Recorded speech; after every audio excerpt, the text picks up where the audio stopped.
सुरों की मलिका लता मंगेशकर उन गायिकाओं में से एक रही हैं जिन्होंने न सिर्फ देश बल्कि विदेश तक अपनी एक अलग पहचान बनाई है।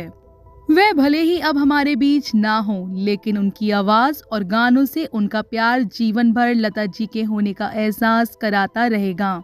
लता मंगेशकर ने 92 साल के जीवन में 78 साल संगीत को दिए। उन्होंने 36 भाषाओं में 30,000 से ज्यादा गानों को अपनी मखमली आवाज में पिरो चुकी हैं। लेकिन दोस्तों, आप उनके द्वारा गाए गए गानों के बारे में तो सब कुछ जानते होंगे, पर आज की हमारी वीडियो में हम आपको सरस्वती कही जाने वाली लता मंगेशकर की जीवनी से रूबरू कराने वाले हैं। स्वर कोकिला और सरस्वती जैसे न जाने कई नाम से दर्शकों के बीच अपनी एक अलग छाप छोड़ने वाली लता मंगेशकर का जन्म 28 सितंबर साल 1929 को इंदौर में हुआ था। हालांकि उन्होंने कभी स्कूली शिक्षा ग्रहण नहीं की, लेकिन उन्होंने संगीत की पहली शिक्षा अपने पिता से हासिल की।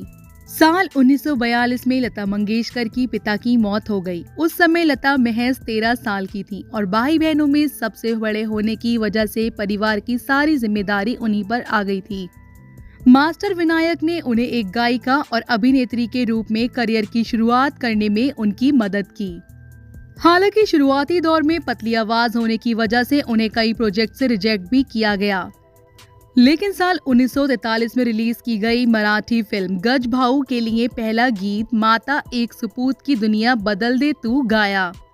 विनायक की पहली हिंदी भाषा की फिल्म बड़ी माँ में लता और उनकी बहन आशा ने छोटी भूमिकाएं निभाई, जिसे साल 1945 में रिलीज किया गया। कुछ समय बाद वह मुंबई चली गईं और साल 1946 में आई फिल्म आपकी सेवा में के लिए पालगुन करजोरी गाया। उनका पहला हिट सॉन्ग 1949 में रिलीज की गई फिल्म महल का सॉन्ग आएगा आने वाला था, जिसके बाद लता जी के सामने गानों की लाइन लग गई। जिसके बाद उन्होंने तराना, हीर, बड़ी बहन, मीरा बाजार और आधी रात जैसी न जाने कितनी फिल्मों के लिए गाना गाए। ये फिल्में उन फिल्मों में शुमार होती हैं जिन्होंने लता जी को फिल्म इंडस्ट्री में पहचान दिलाई। उन्होंने साल 1950 के बाद कभी पीछे मुड़कर नहीं देखा और आगे बढ़ती चली गईं। जिसके बाद उन्होंने स्वर कोकिला का टाइटल अपने नाम किया। उन्होंने 36 भाषाओं में 30,000 से ज्यादा गाने गाए और कई बड़े अवार्ड अपने नाम किए। बात करें इनकी पर्सनल लाइफ के बारे में तो आपको बता दें, इनके पिता का नाम दीनानाथ मंगेशकर था, जो कि एक संगीतकार और रंगमंच कलाकार थे। आपको बता दें, लता मंगेशकर 5 भाई बहन थे, जिनमें उनकी 3 बहनें भी मशहूर गायिका हैं। बात करें लता मंगेशकर की हस्बैंड की तो आपको बता दें, इन्होंने कभी शादी नहीं की।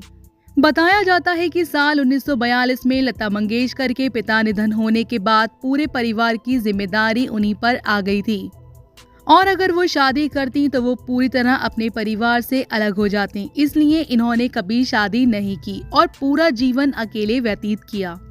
तो दोस्तों, आपको लता मंगेशकर का कौन सा गाना सबसे अच्छा लगता है? आप उस गाने का नाम हमें कमेंट बॉक्स में कमेंट करके जरूर बताएं। साथ ही ऐसी दिलचस्प बातों को जानने के लिए आप हमारे चैनल को सब्सक्राइब करना ना भूलें।